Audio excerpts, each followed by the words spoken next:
think ADVANCE has a privilege really to develop interventions for these new vulnerabilities, such as climate change related stress. So it's extremely important that we, first of all, identify these vulnerabilities and then start to develop measures to tackle them and reduce the public mental health problem associated with this. So I think that's the scope where ADVANCE comes in, and our specific scope or task within ADVANCE then is to develop a digital intervention for improving mental health in climate change affected youth. So EMIcompass we developed quite some years ago to improve emotional resilience in youth more generally, so also who suffer from early mental health problems.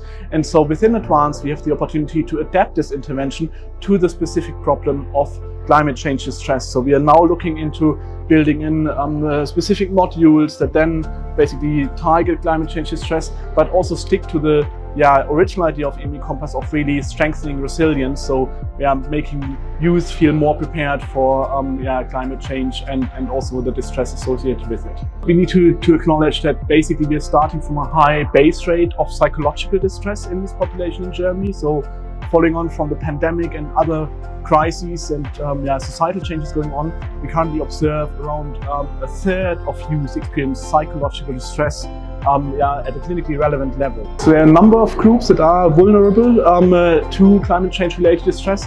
First of all, we observe there's a large group, a broader group that reports significant levels of climate change related distress. So that is a group that is very relevant to us as well in the project. But then there are smaller groups, for example, climate activists, so young climate activists or people with prior mental health conditions.